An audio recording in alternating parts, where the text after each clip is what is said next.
We arrived into Bali in the middle of June with our little family of 4 from the morning to Peninsula. Here are some things that we think you should know before you plan your trip. And we're back, searching for soul. Before we start, in our comments we got told that Jay needed to do his hair. The man bun's cranking and I've got the mutton chops and the big mustache. We've just got back from Bali and we're going to tell you guys what you would need from our point of view to get into Bali as of July 2022. So you're going to Bali? What do you need? As of July 2022, you will obviously need your passport, so make sure that's up to date. You will also need to show your international vaccine passport at Melbourne Airport. We were asked for the digital and a hard copy as well. This was done when we were receiving our tickets at the Airways counter. They also wanted to make sure that we had return flights to Australia or flights leaving Bali before your 30 days is up. 30 days because that is the amount of days you're allowed to stay in Bali on a tourist visa, but we will get to that. Getting through customs was extremely quick. I would say it was less than 10 minutes. There is nothing out of the ordinary, just a general passport check and what we're up to. This may be different for other people, and I say this because I feel like it was quite new to some of the custom workers. I feel like they were a bit unsure of any changes and what was actually needed from them. Another thing you need to think of is insurance. Obviously insurance is a personal choice, but to be honest, we would never travel without it. Most insurance covers COVID these days, but if you're planning on scooting around, then make sure insurance covers that, because you may find a standard cover does not. Also, a little helpful hint from us is have low excess, if any at all. If you're traveling with children, hopefully nothing major occurs, but you may need to use it, so keeping a low excess won't cut into your bank account. So you're in Bali now. A few of you have asked, what is it like getting through and out the door now that COVID is a thing? If you're traveling as a family, we highly recommend using the VIP service. This can be organised through a driver. Be careful though, because we have heard some scammers claiming to be from the VIP service. Basically what it is you pay 500,000 IDR or 50 Australian dollars, and it allows you to skip all the lines. That including customs, visa on arrival or VOA for short, then helping you with your luggage at the luggage claim. If you're traveling with children, we definitely highly recommend it, as it allows you to get through the door in less than an hour, most of the time. Or if you're arriving at a busy time, a lot of other flights landing then, it is probably worth it too. If not many other flights are landing and you're traveling solo, or you're just not in a rush, we probably wouldn't worry about it, as it is quite expensive if there's more than one of you. Yes, you will need to show your Vax passport once landing in Bali.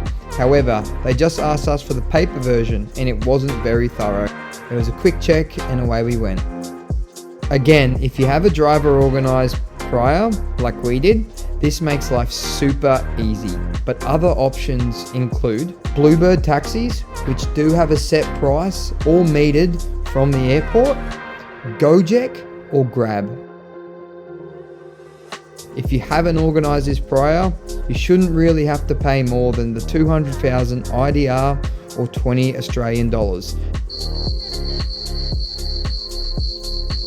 Now I think this is a big one on everyone's mind. Is it busy? Can you avoid the crowds? As of July 2022, we would say overall Bali itself is picking up.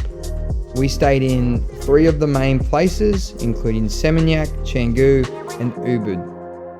Now Seminyak we stayed in for a week and it was getting busy. The streets were busy, shops are all starting to open, restaurants are in half swing and the streets are bustling.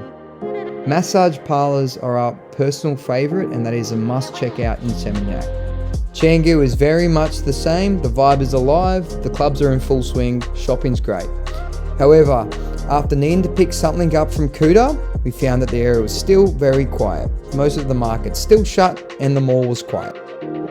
We also spent 4 days and nights on Nusa Lembongan. We would say get there fast. It was so nice to book a ticket on the fast boat and know you were guaranteed a ticket. Prior to COVID, you may have got a ticket, but that didn't mean you got a seat. It's always dependent on numbers sold. We ended up using D-Star fast ferries, and the service was great, clean boat, professional, and very helpful when asking questions.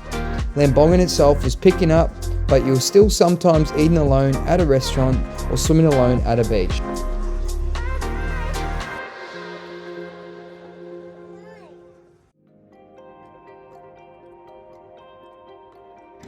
Does it feel safe with COVID now being the thing? To be honest, I feel so entirely safe. I believe that when we arrived in Bali, masks were a restriction. However, the only time I saw people wearing them were at the airport, and you weren't allowed into the big malls without one. In cafes, markets, and the streets, barely anyone was wearing masks. But it's just common sense. Don't be disrespectful and just act like a local. Now, you may have heard that there is a lot of theft and robberies going on. Look, we never felt this way. We've always, and still to this day, feel very safe in Bali. But of course, like the rest of the world, even more so actually, Bali was hit hard, so of course desperation occurs in some areas. We did hear of some people getting mugged whilst riding scooters. However, if you use common sense, I'm sure you'll be fine. Keep an eye out, but don't travel in fear. The Balinese people are just so happy to have us back.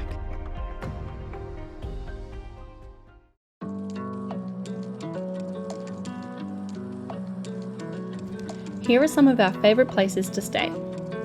We have always loved the island of Nusa Lembongan, and like mentioned before, get in before you don't get a seat on that boat. Plus now is a great time to have the beaches all to yourself. We stayed at Lembongan Cliff Villas. It is a little pricier than what we're used to, however the view was epic and the 2-bedroom villa along the pool was a perfect spot for the family. The staff was so lovely and it felt like we'd made true friends once we were leaving the island. We also love Ubud. It's always a must for me when I'm going to Bali. On this trip, it was Jay's first time to Ubud, and safe to say, he'll definitely be back. We think it's a great spot for, of course, any yogis and people who are into their health and conscious living. We think it's a great spot for families as there's plenty to do in the area, but of course, it's also a great spot if you're a digital nomad. There were plenty of cozy, comfortable cafes and co-working spaces. The Wi-Fi I found was pretty good too.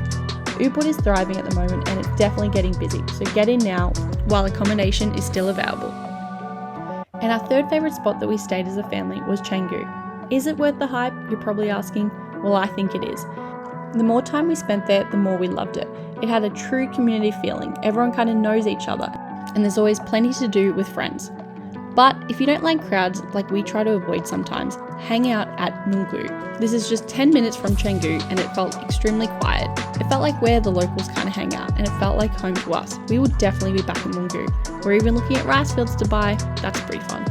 These are our 3 favourite spots and we definitely think they're suitable for family, digital nomads and a group of friends. Anyone can really travel there.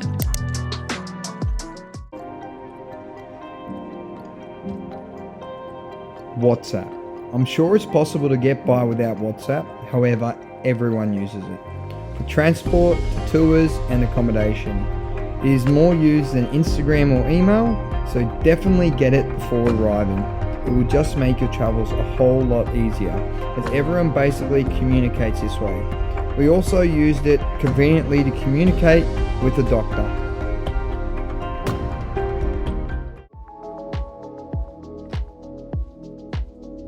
GOJEK. I'll keep this simple. If you don't know how to ride a scooter, don't be a dickhead and learn in Bali. Go get a GOJEK. Super cheap and cruise around like a local on the back of someone else's scooter for a very cheap price. Grab. Use it as a taxi or use it as you would if you were getting Uber Eats, except in Bali. Get food delivered, alcohol, top up phone data, even get nappies and milk delivered. You get my point. It's a very handy app to have when you land in Bali.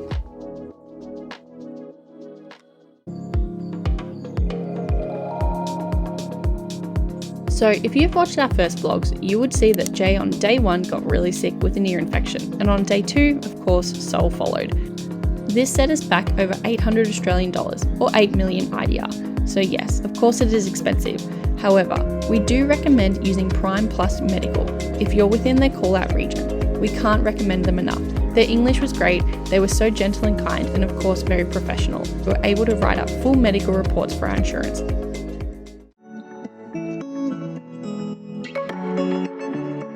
So after 3 years of lockdowns, why was Bali the first place we travelled to after being allowed to be back on a plane? We feel the people of Bali have always been so kind, caring and very enthusiastic to help us with whatever we need whilst on holidays.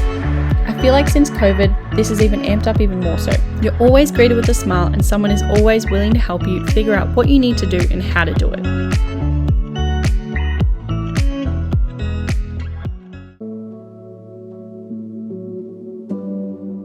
So if you're still listening, I suppose your holiday is over and unfortunately it's home time. When we arrived at Denpasar Airport, thankfully our flight wasn't delayed, a rare occurrence these days. We were told to scan a QR code in order to complete our declaration online. However, after several times the link just wouldn't work, and with two very tired children that weren't happy about a night flight, I decided to let it go and just wing it. Leaving Bali, we did have to show our vaccine passport again. I know, weird, right? Once we arrived back into Australia, I don't even know if this information I'm giving you is correct, but I'll do my very best. All the smart passport machines weren't working, so yes, we were lining up for what felt like hours and keeping it old school.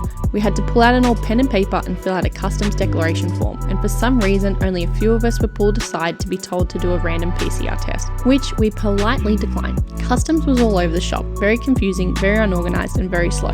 We had to show our vaccine passports and just the general questions of where we'd been and what we were up to. I'm not really sure what the random PCR tests were about at this point in time, as it was no longer a requirement. So you get my gist, it was all over the shop. I'm not saying it's the staff members' fault, but rather the system, and a very unorganised system. But nonetheless, we made it back to the Mornington Peninsula. So let's summarise that.